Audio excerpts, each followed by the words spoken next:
Hi guys. The bridge for this layout has changed a lot during the planning stage, and the final design is going to be something like the one on the Ratgoed Tramway. The first thing to do here is to work out the size, and I do this by tracing the gap of the bridge on paper.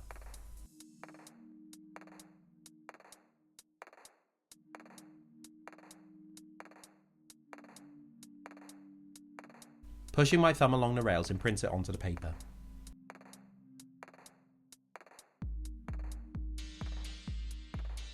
The deck of the bridge is going to be wooden planks with handrails either side, so a gap of about 5mm between the rails and the edge of the bridge is needed for the rolling stock to clear them. I'm using matchsticks for the main deck, pre-cutting their length down before gluing together. And for gluing I've tried rocket card glue. I bought this while I was at the Vale of Rydal last week and it seems good at bonding wood like this. Then it's just a case of working along the length of the deck. Whilst that's drying, I'm going to build the abutments. And for this, I'm going to use Will's slate walling tack. Will sheets are thick, so they make a really strong model, but the dimensions do restrict their use, and joints can be difficult to hide. I'll adjust the width of the abutments to suit the deck bridge.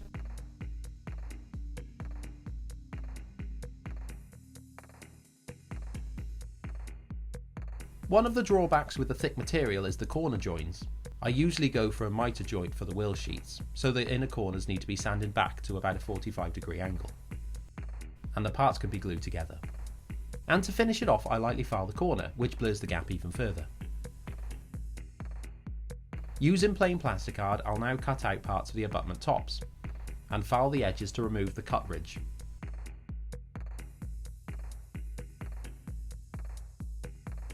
And these can now be glued on.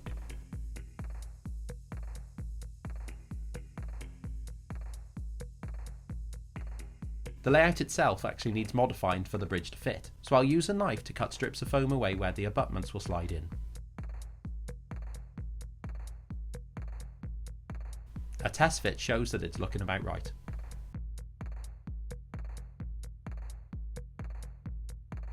On to painting.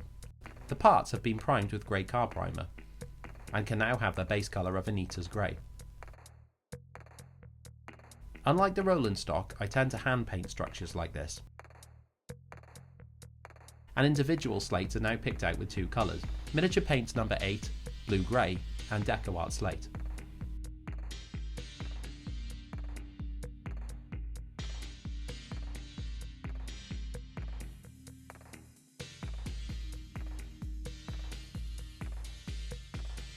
When it's all dried, the slate can now be dry brushed with deco art smoke.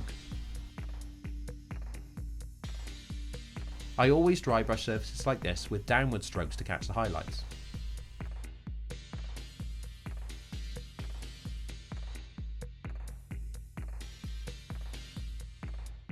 The next step is to add a black wash with Ammo Enamel Black Wash.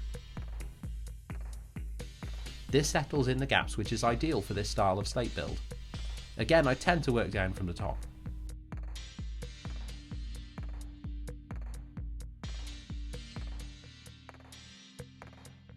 Now that the deck is dry, I can paint that as well. The painting process for this is very much the same as the wooden wagons I have done on the channel, so a base colour of earth brown.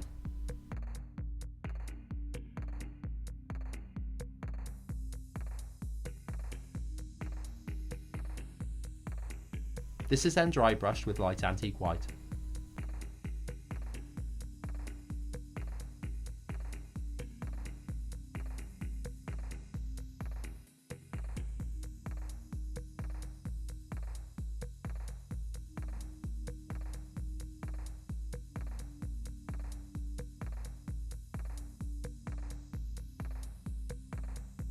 And like the slate, it gets a black wash.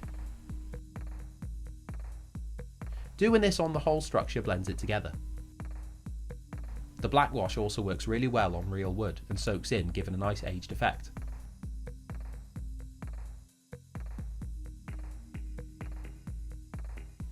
Because this bridge is going over a stream, I also wanted to add a little mossy slime to it. And this is done with Ammo Slimy Grime. Again, this is an enamel and actually the colour's quite intense, so I blend it in with a little bit of enamel thinner.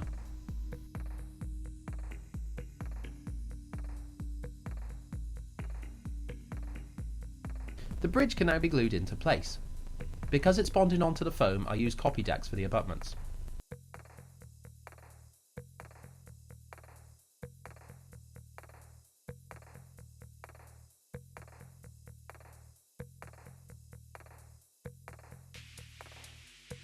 I now built the handrails. This was just simple strips of plasticard, and every upright had 2 holes drilled in.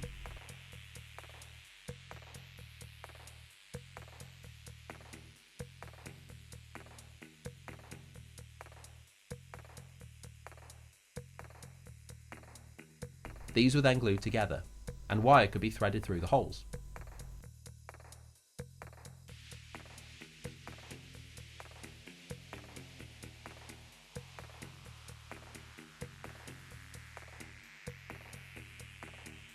I added a drop of liquid poly to each hole so the plastic fused around the wire. Finally, end supports were glued on as diagonals.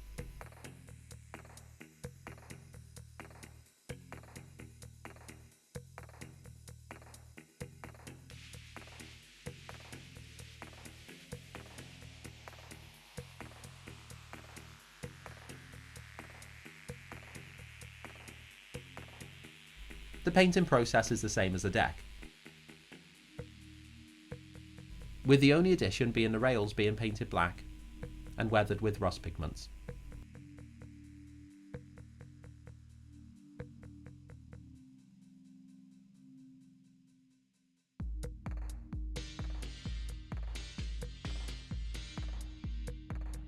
With the sides glued on, the train was run through to test the clearance.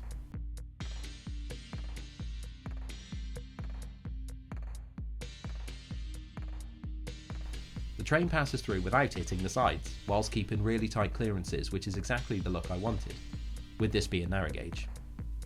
And that's the bridge done. I'm really pleased with the final look of this, and I can't wait to get the scenics on to blend it in with an overgrown stream. So thanks for watching, and remember to subscribe to the channel and like the video. In fact, why not leave a comment? I always try to reply to them as they come through, and I assume that's really exciting for you. Cheers.